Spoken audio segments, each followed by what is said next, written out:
Thank you so much for inviting me to be with you today. I'm sharing my screen. So from my perspective, the most important governance challenge is the disparity between what is legal and what is right. And there are two areas where we can see this disparity. The lawful but awful activities, where we will spend most of our time today, and the unlawful but developmentally useful or even ethical acts. So consider this picture. This is no way to treat your car. It's not going to last very long. It's also very dangerous for all these people to be on it at the same time. Consider, however, the background. They are all coming from a village where there are no jobs and there is no public transportation. So this is the only way that they have to go from home to work, bring some food to the table, and medicine to the sick. So if you enforce the law very strictly and take the car or fine them or detain them, fragile communities and people suffer. So in the same way, you cannot fight corruption on an empty stomach. And this is the importance of context, where the material conditions are not aligned with exactly what we are trying to do. We can all agree that this is not the safest way to get your family around or have your baby in the bucket or to take your kids to school this way. But this is the importance of context where value conflicts arise and people violate the law not because they're immoral, but because they're trying to do the right thing. Breaking apartheid rules in South Africa or Nazi laws in Germany, or dictatorship laws in other parts of the world is the right thing. Protecting people against genocide is the right thing. If you get caught doing that, however, by the authorities, you will be in trouble with the law. You have violated serious criminal acts. On the other side, we have acts that are lawful but awful. And we're talking about practices allowed by the law, subsidized by the governments, or at least encouraged. But when you look at their effects, they are detrimental and sometimes worse than organized crime. And what you have to realize is that sometimes the law is bad. It is decided and made by corrupt lawmakers and dictators and influenced by ruthless corporations. And when you're trying to do comparative work, you also have to face the reality of asymmetric laws, different standards, different provisions from place to place. So we need a better definition, a better standard for comparative work that is as close to the law, but also transcendent. So from my perspective, crime, I understand it as misconduct that produces avoidable and unnecessary social harm, serious enough for the state to step in, and similar to other kind of acts criminalized in the jurisdictions concerned or by international law. So let me give you an example from the United States in the past. The disposal of toxic waste. Back in the 70s, people realized that it is dangerous, it's environmentally damaging, so toxic waste had to be disposed properly and expensively, 10 times as much. So the problem, however, was that there was no federal definition of what is toxic. And it was left for the states to do that. So in New Jersey, with a lot of industrial production, they had very good rules, a long list of what is toxic, and ways to dispose of it. On the neighboring state of Pennsylvania, there was no law, there was no standard. So what happened? People started picking up what was defined as toxic waste in New Jersey, crossed the river over into Pennsylvania, and dumped it in the rivers, the lakes, the land, and polluted the environment without breaking the law.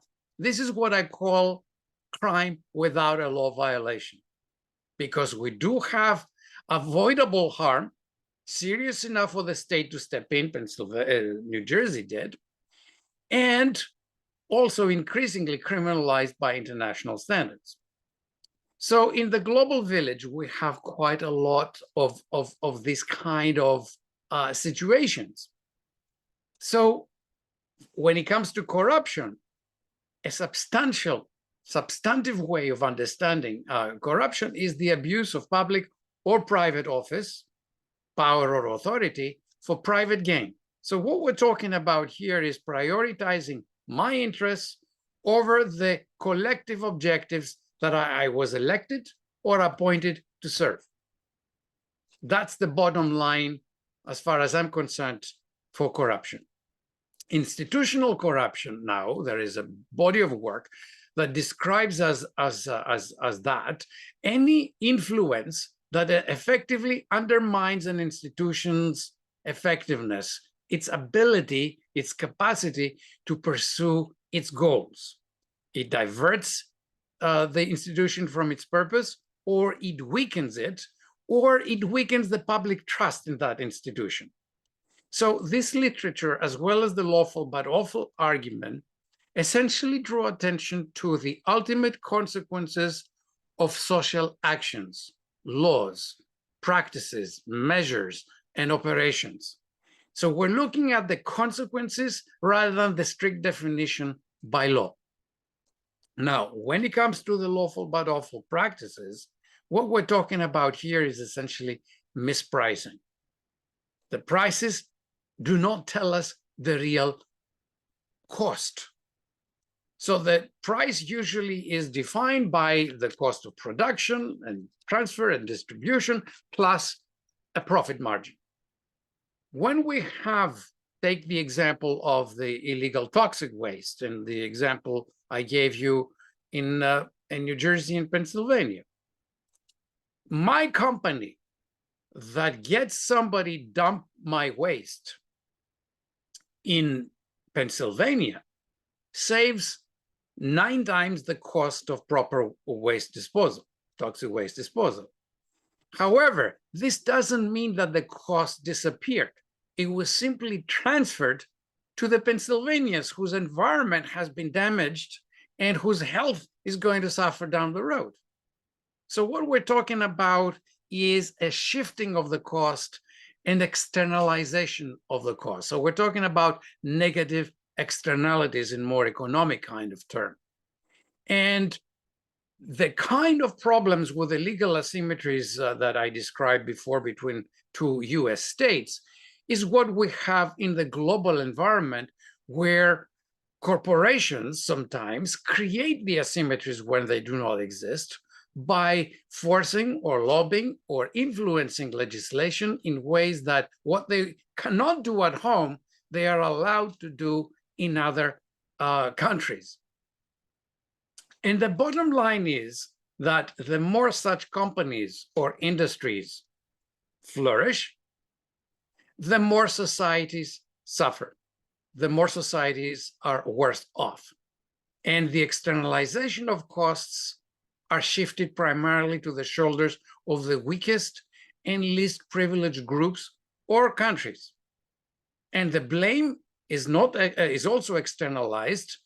The practices are considered natural or inevitable or part of our economic system, and critique, therefore, is muted. But when you look at the consequences, they are very severe. Environmental problems with toxic waste. The same can be said about the financial cost of undue risk-taking that brought us to the global financial crisis. A lot of crime has contributed to that crisis. However, many of the acts, much of the undue risk-taking was actually allowed. And the global economy was brought on its knees, and millions of people lost their jobs. Another example of financial losses is the FTX bankruptcy, and you will have a panel on this today. You see the due diligence of authorities promoters, advertisers, investors failing as well. And people lost their savings. People trusted football players or actors that they knew about. They trusted them that this was a reasonable investment, which worked for a while and brought additional people in. And then we had the burst of the financial bubble recently. And that is when we see all the fraud, all the corruption, all the failed business that is allowed to exist as a zombie, in a zombie kind of state for quite some time. So there are multiple examples that you can consider. And just taking the global risks according to the World Economic Forum earlier this year, most priorities relate to environmental, health, and geopolitical, geoeconomic issues, as well as debt. So let's take some examples from there.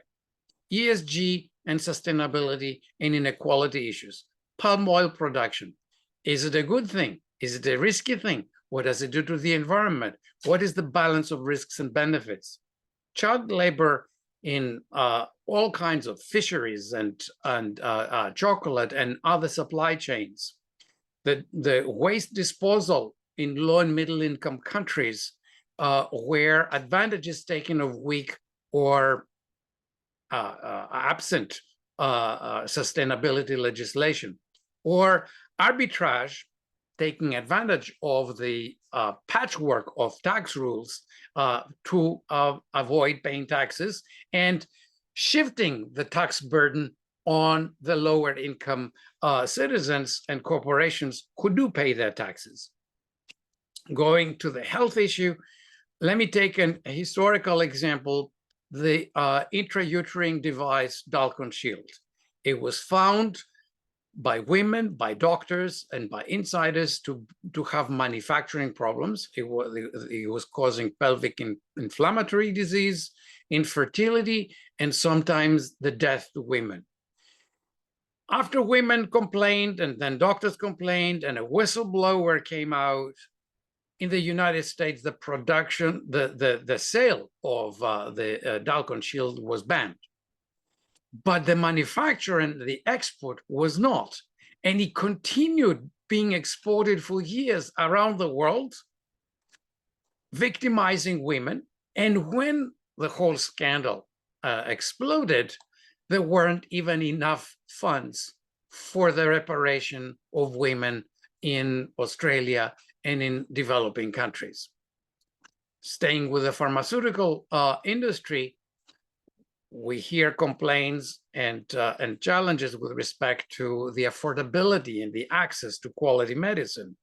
And the argument from the pharmaceutical industry is that it's the cost of research and development. Well, when you look at where their budgets are, the majority of the expenses are with advertising and marketing. So speaking of health, we can consider the climate that was created by the COVID-19 pandemic.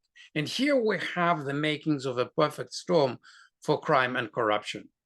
We have criminogenic asymmetries and lax approaches to regulation, emergency context, protectionism for some and neoliberalism for others, risks of deglobalization, and normative breakdown and institutional damage.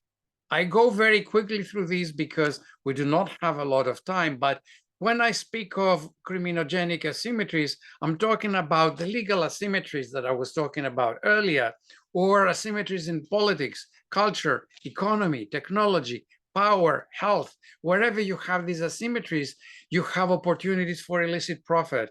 You have demand for illegal goods and services. You have demand and supply asymmetries, and that's the making of illegal markets. That is what provides opportunities for people to make an illegal buck. And because of the stress that these situations produce, you have also the motives for people to take advantage of these opportunities. And asymmetries in capacity or law or politics also reduced the ability of authorities to control these activities.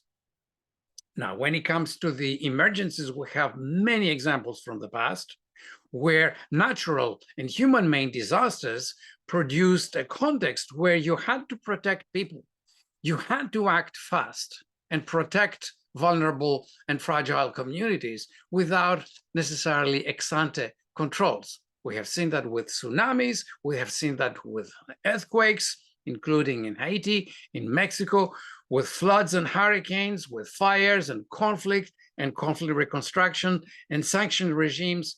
These are taken advantage by the corrupt, and they are used by the desperate to make ends meet. When it came to preparedness on COVID, as the WHO and its representative Mike Ryan once told us, OECD countries have been running healthcare systems like low-cost airlines at capacity. When the capacity changed, there were all kinds of problems, and we were not ready for a pandemic that was well advertised, well anticipated by the experts. In fact, in 2017, in the European Union, there were proposals to develop a generic coronavirus and vaccine and other treatments in order to be ready for the future diseases. Why did it not happen? It was defeated by the pharmaceutical lobby. So go and quantify the opportunity cost of this and all the damage, the geopolitical, the deaths, the supply chain disruptions, all the suffering that we have gone through since 2020, and how this would have been either prevented altogether or mitigated to a large extent. So at the same time, during COVID, what we saw, and also we saw that in the aftermath of the financial crisis, central banks intervened, but very selectively. They added liquidity, they created bubbles, they contributed to misallocation of resources, they created zombie companies, and they addicted investors to the financial markets. But this was not a tide that lifted all boats. It was rather a tsunami that lifted the yachts and overturned the small vessels. We have seen that the 10 richest people made enough to pay for the vaccination of the entire planet. More than $1 trillion was made by a handful of top earners, when the World Food Organization and the ILO have been telling us about massive hunger, job losses, and WHO has been warning about the ill effects of vaccine nationalism. So this is a capitalism that needs to be called out for wearing no clothes. So COVID-19 multiplied and intensified the criminogenic potential of asymmetries. We have seen all the contributing factors as in past emergencies, but the lockdowns and the physical distancing also weakened controls even further. And we saw massive amounts of money in several parts of the world thrown at companies and people and industries. Sometimes fraud and corruption were committed, and money laundering was also a part of that afterwards. And then we have the risks of deglobalization, unilateralism, and populism that undermine the international standards at the very time that we need them the most. So we have seen the short supply of PPE and masks and price gouging of N95 masks. We have seen the quality of governance tested in one place after another. And we have seen, for example, from Brazil all the way to Italy and other countries, criminal groups actually looking after communities because the government, local or federal government, dropped the ball. And at the same time, it has to be emphasized, we entered the pandemic with a record high debt by households, by companies, and by governments. And then we started throwing trillions and trillions at this, which has created a mountain that is causing in part the inflation problem that we're dealing with now. But down the road, how are we going to pay for this? Austerity, taxation, misery. How are the bubbles going to burst, and what that is going to do will depend on how well we govern our interests, our interest groups, how we articulate the different points of view, and how we resolve the conflicts when they are not aligned. So this will be one of the dilemmas in development going forward. But another one, and here I would like to draw a parallel with the peace and development literature. There was a dilemma in the past. How do you deal with conflict situations where there are genocidal actions and serious killing taking place, and at the same time you're interested in doing things with integrity and accountability? And some people said, is it okay to bribe a tribal leader in order to stop the killing? Well, there was a lot of debate. There was a lot of controversy, as you can imagine. And the bottom line was that if you do not stop the killing, you do not have anyone to govern well down the road. So if you got to get the priorities right, first you got to have some peace, then you have a transition situation, and then you gradually, progressively move forward towards more integrity, more accountability, and therefore you have to be strategic, and you have to know what you do first, what you do second, what you do third. To see other dilemmas also from the Caribbean context. And I'm taking a historical example. When I did a study with a colleague of mine from Chile, we looked at several countries in Central and Latin America and the Caribbean on public procurement reforms and anti-corruption. And Jamaica was one of the countries we visited. I was the one who visited there. So we had a lot of anti-corruption reforms in public procurement, and that was to be perfectly aligned with all the agendas of governance, public procurement integrity, and anti-corruption in general. We're talking about good governance, better competition, better value for money, higher quality of goods and services, transparency, and so on. In practice, we have seen a point of diminishing returns. Anti-corruption regulatory efforts started being counterproductive. And we saw, for example, a proliferation of laws. We were throwing law at the problem, and too many amendments, too many changes, conflict of laws, unnecessary requirements, unnecessary complexity, documentation was excessive and costly, and the rules inevitably were not consistently applied. Then there were people who wanted to apply them with rigidity, and that created all kinds of legal uncertainty. At the same time, too many agencies were involved with overlapping mandate. They were not coordinating. Sometimes they were fighting with each other. And law enforcement, on the other side, was obsessed with process as opposed to the substance. You could see that there was nitpicking for minor offenses. The spirit of the laws was neglected. There was a general assumption by the controllers that all public officials are corrupt, so we need to keep them in check and take their discretion away as much as possible.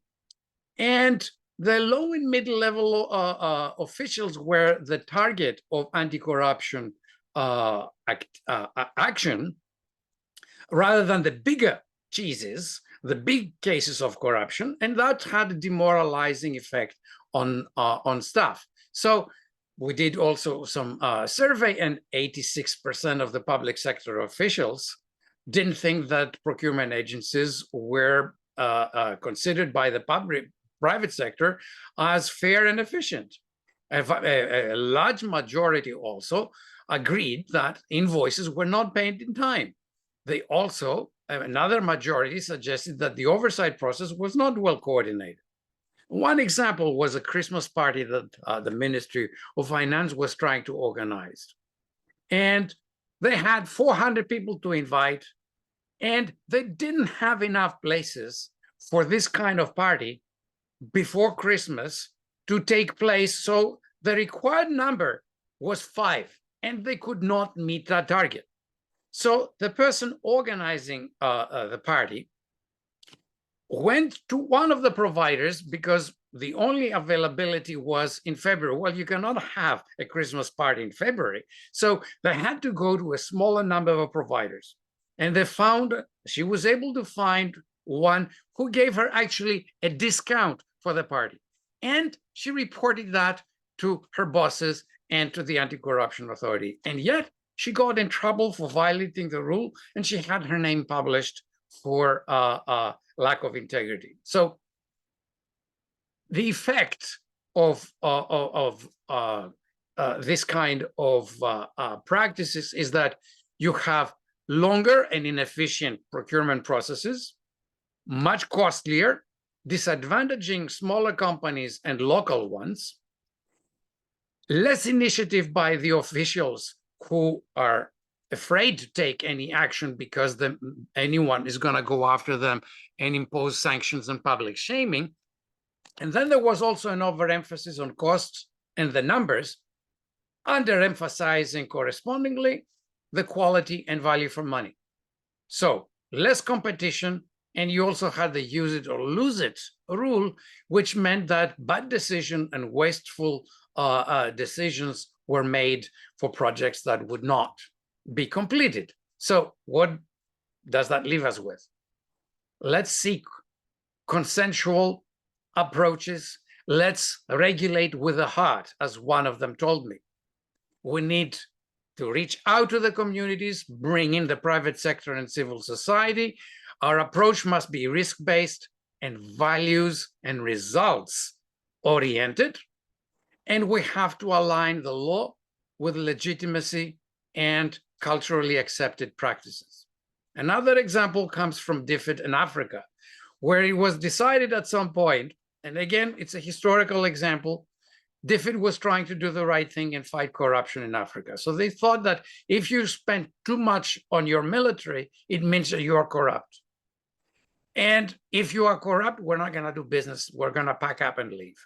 So what they neglected was, yes, there was a lot of bribery in Africa, but the supply side of bribery was from OECD-based companies. And also the laundering and the facilitation of the bribery was done with financial institutions based also in the global north. So the military expenditure, it was, well, they forgot also that the overall military expenditure in the region was comparatively low. It varied considerably from country to country, and the data were very poor, and it was not a good basis for decision-making. Some countries experienced conflicts, and if you took just the amount of spending for military, you would then avoid doing business with the United States. So you can see that that doesn't make any sense. So when Uganda, that had a conflict, spent above the 2% threshold that they had, then DFID left. They discontinued the programs, even though the country needed 60% for its total expenditure. It was dependent on international aid. And it only got it back when the military expenditure went below the 2% acceptable limit. So any country that actually followed this guidance, they would have to limit the defense budget. They would lower the pay and allowances for their personnel.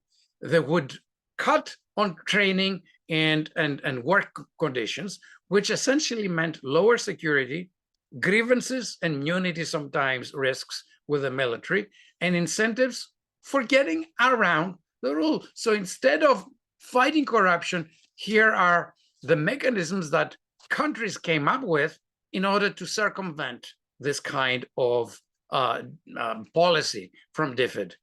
They transfer assets from other parts of the budget. They exploited natural resources. They imposed informal taxes. They participated and took advantage of shadow trade, or they diverted humanitarian aid and assistance. They used external military assistance and diaspora contributions for that. So importantly, the hypocrisy of this, of paying attention to the demand side of corruption and not paying attention to the demand and facilitation side, gave Zuma, a corrupt leader, an argument that the rulers in the West should not be allowed to pick and choose on matters that relate to the application of the law. The argument was that you can't impose conditionalities on development aid when your own governments are involved in diverting scarce resources toward corrupt arms deals and repress corruption inquiries. And interestingly, similar arguments were recently voiced by high-level public officials targeted by investigative reports by Vice and the US prosecution involving officials in Guyana and the British Virgin Islands. So you can see that this is what provides arguments to some that there are double standards and there is discord, and this undermines rule of law. Then another dilemma, emphasis on getting the money out and not paying attention to where the project goes. Is there a local buy-in? Is it the best project? And so on. That leads to incomplete projects that look like this. Aid finance rural school. They store vegetables. This is an aid financed hospital after the project was completed. Look at this place. Would you send your children to this hospital? This is new hospital equipment, delivery table, another rehabilitated hospital.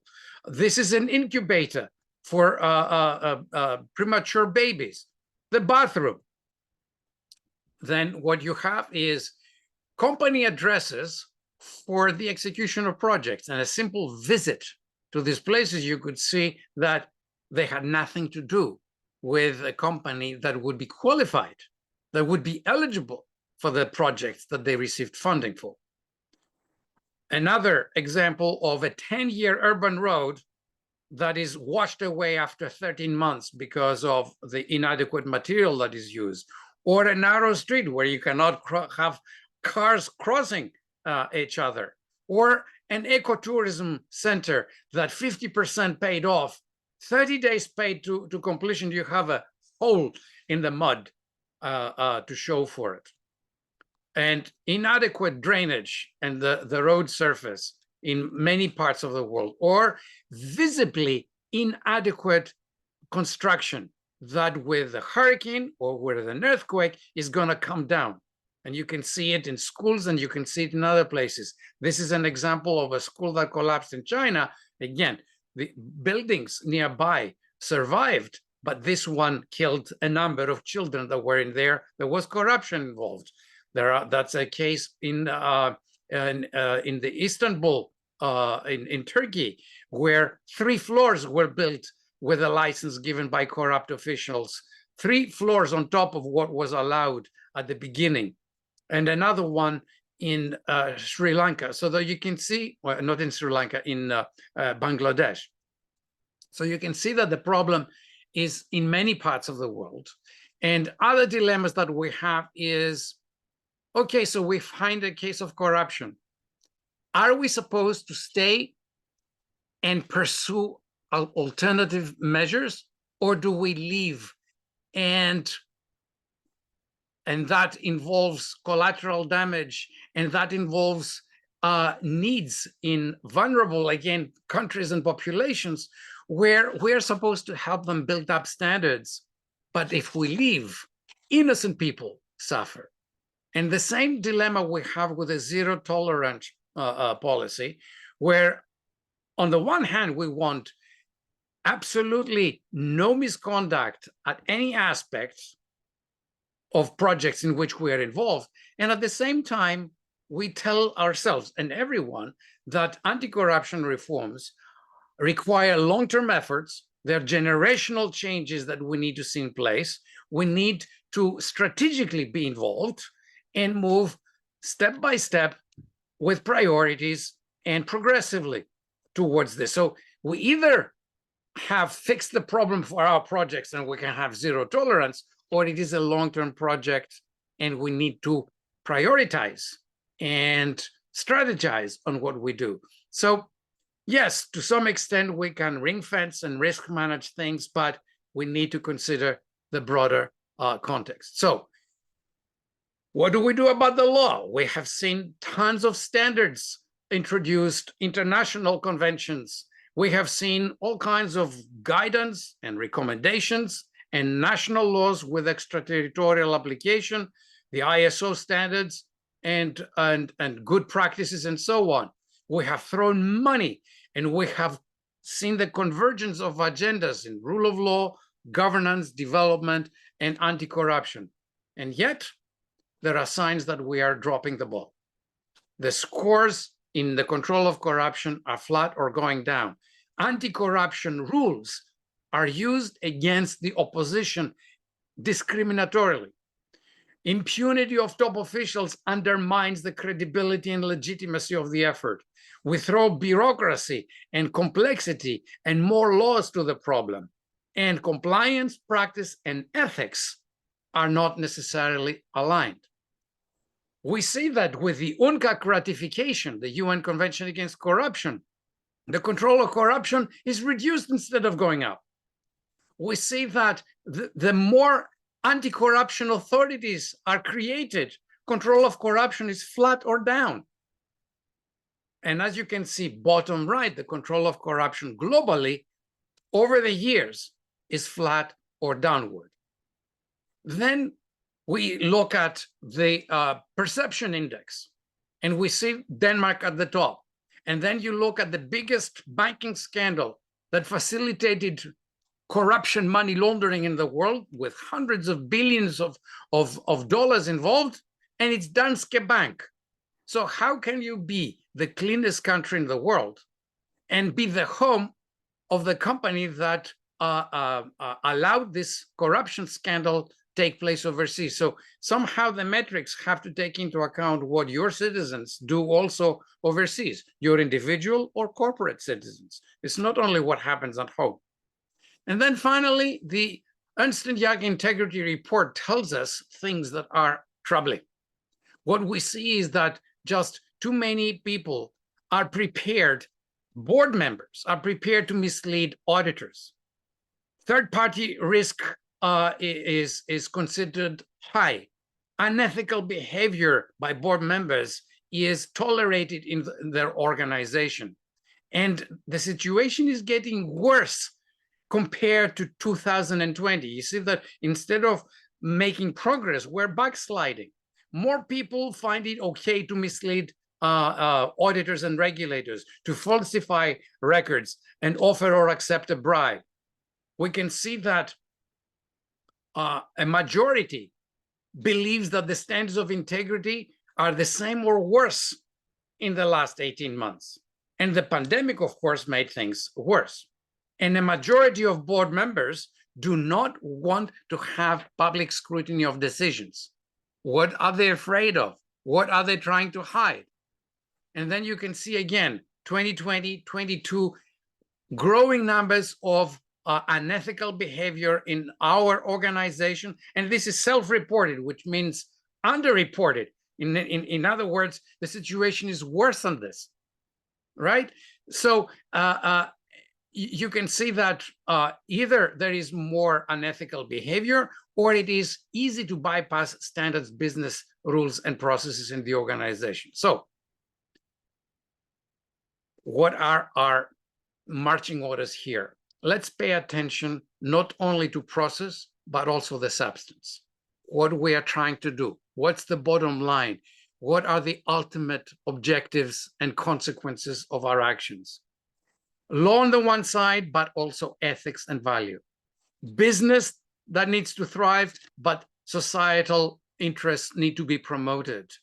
We must fix our metrics, and we should also not have just law and lawyers involved in anti-corruption, but more holistic, multidisciplinary approaches. We need the historians, we need the economists, we need the anthropologists, we need the sociologists, we need the criminologists, everybody, and the computer scientists and artificial intelligence and so on. So a multidisciplinary effort.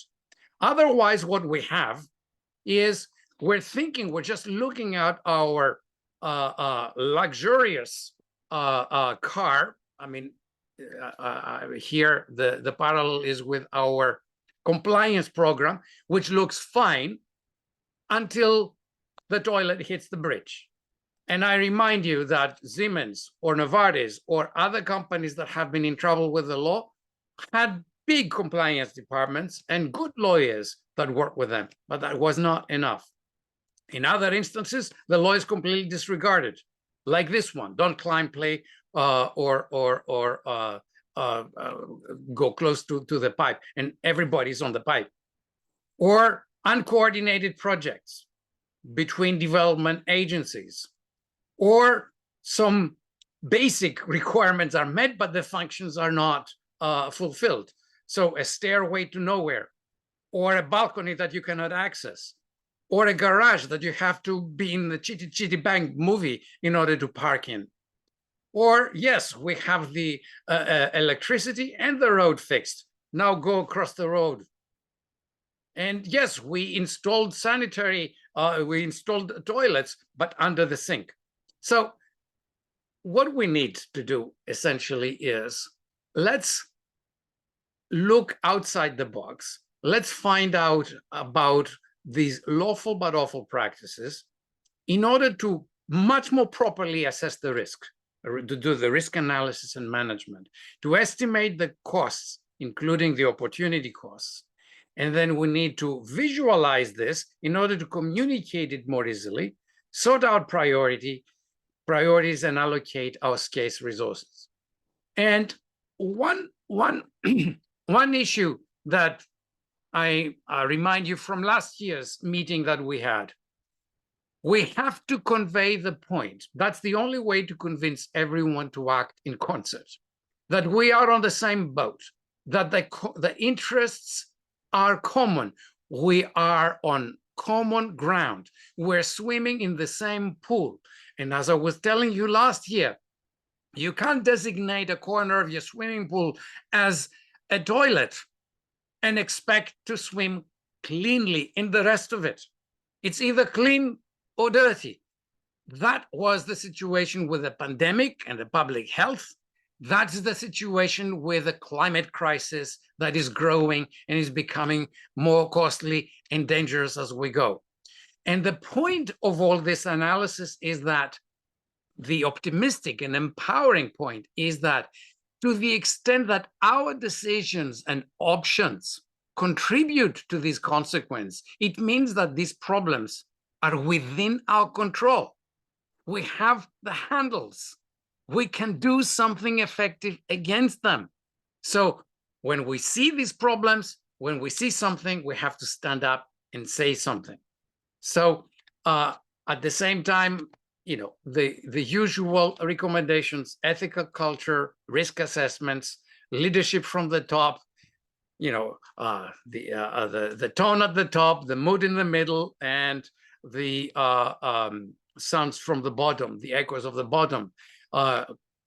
Training, whistleblowing, protecting witnesses, transparency, dismissals, and so on. So we need to align business and society. We need to have clear standards. We have to provide incentives for longer-term goal attainment, report and support personnel in their efforts, have performance indicators, and engage in collective concerted actions. Then also see whether you can take advantage of academic contributions, because academic can help with capacity building, with sustainability, with better understanding of the context, independence. They have the independence because of tenure, and the capacity to communicate. I am going too quickly through these because we're running out of time, but the capacity building means awareness, good methods, research for knowledge production, teaching the teachers, certificate programs, and creating pools of people, the future leaders. Sustainability means that we're going to have cohorts, not just one or two people.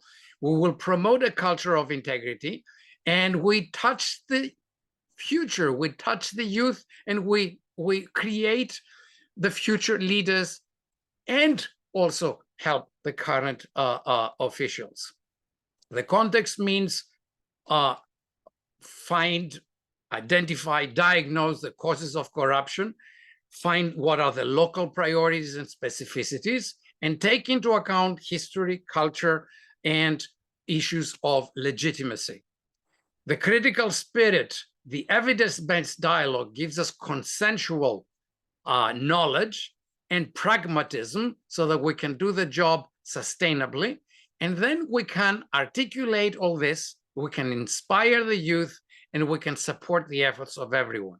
In the end, we also have to put the money where our mouth is, and allocate proper resources, because low price is expensive, cheap is expensive. When you have the half price, you can get half a car that doesn't get you anywhere. So I hope that gives you enough food for thought for the coming conference that you have. And I look forward to seeing you next time, live, face-to-face. I wish you good luck and happy holidays. Thank you so much.